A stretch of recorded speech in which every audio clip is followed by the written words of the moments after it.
You are now watching the official YouTube channel for the largest basketball manager game in the world.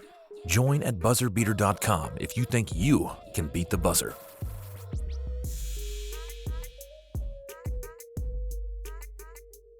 What is going on, everyone? Welcome back to BubblesExploded, the official BuzzerBeater YouTube channel.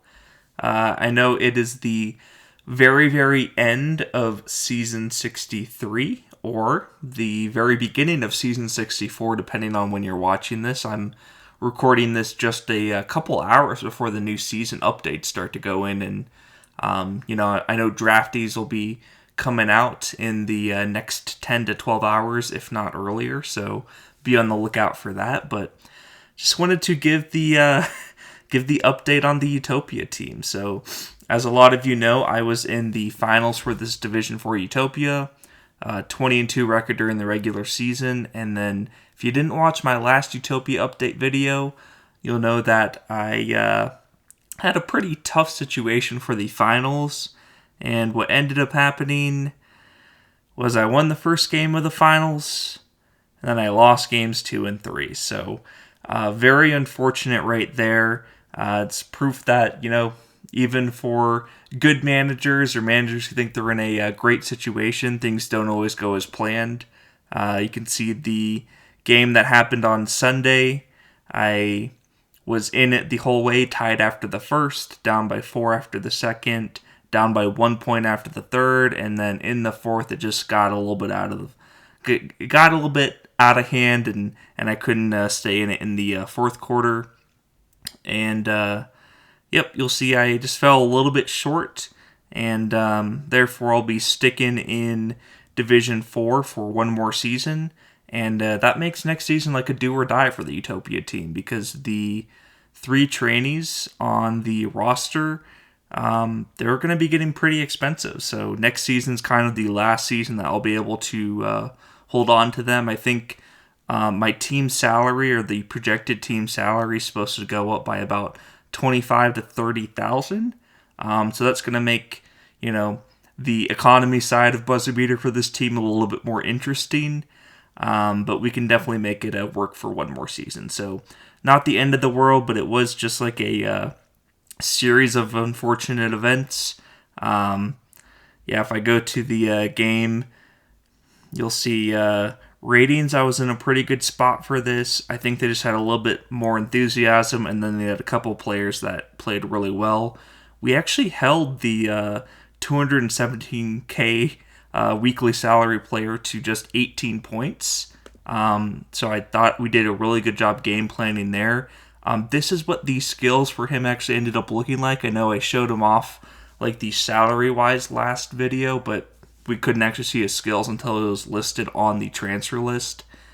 But yeah, 155 total skill points, 23 jump shot, 17 inside shooting.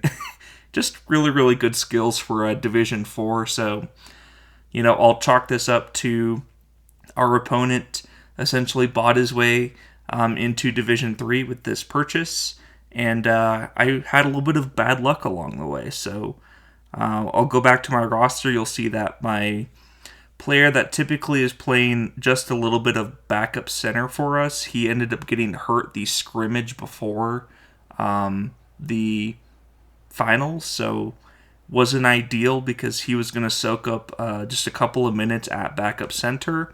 And since he wasn't there, I wanted to set up a lineup where my backup power forward was just like the reserve power forward and center, and my starting power forward, Lucas, right here, I wanted it set up where, since he has 9 stamina, I wanted him to play some backup center minutes, but the game engine unfortunately didn't want to work with me, and it just made my my starting center play all 48 minutes.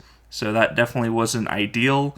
He's an okay player, but obviously not someone that you want playing 48 minutes. So that was a little bit unfortunate. And then the other unlucky thing for me was, you'll see that Le Crimson Chin shot 3 of 6 from the free throw line. Mollard shot 1 of 2. Why am I pointing these out? Well, if we go over here and look at their stats, Crimson Jin has 31 free throw shooting, so shooting 3 of 6 from the free throw line was a little bit upsetting to see. I know it's built in now where it's like jump shot and other skills impacted as well, but 31 free throw was just brutal to watch him miss half of his free throws. And then similarly with Maulard, if we go to Maulard skills, 20 free throw. So 31 free throw and 20 free throw skills didn't help me out as much as I was hoping. They shot a combined 4 of 8 from the free throw line, and it was really like a close 4 to 6 point game for most of the fourth quarter, so those points would have really helped down the stretch. But not the end of the world. Economics-wise, we're in an okay spot. You'll see I fired the internal hire PR manager that I was using for like the crowd involvement, just because we don't need him anymore. But we're at 200K roughly for revenue or funds right now. And then the other thing that I'll probably look at doing, since my typical weekly income is about 20K, and my team salary is projected to go up by about 25-30K, I will probably look at decreasing the infrastructure. So right now for the infrastructure, we have a setup of a level 3 gym and then a level 1 training court. And if I remove a couple levels of the gym, I should get back $250,000. And then the other thing that would do would be turning my weekly infrastructure cost from 20K down to 10K. So that should give us a little bit more buffer room right there. I'll have to see what the update looks like exactly, as well as what my draftees look like if I get anyone good. But yeah, we'll kind of be hugging the line for the weekly economy each week. We'll probably be right around breaking even, and then obviously the cup at the beginning of the season can help a little bit, but it'll be a do or die season, and we will kind of see how it goes. I think for the most part the roster is going to stay the exact same.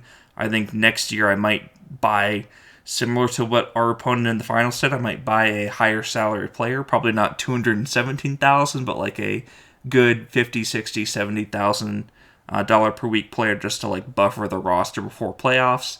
But all of our core guys are 31, 32, 22, 31, 21, 21, 25, 30. So like no one's going to be decreasing in skills next season, so we should be fine to keep the same core. We just got to make sure that it works out financially. So that is kind of the update on the Utopia team.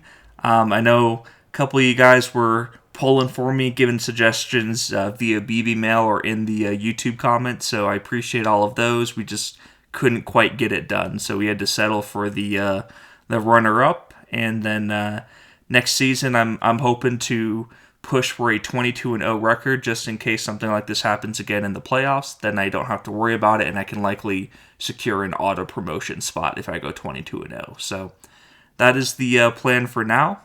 I'm going to call this for the video, and I appreciate you guys tuning in. Off season's coming up soon, so I'll have a couple more videos out in the next couple of days. But I hope you have good draftees, a good salary update for your team that helps you out, and excited to see all the new leagues and stuff. So I will talk to you guys very, very soon. Bye.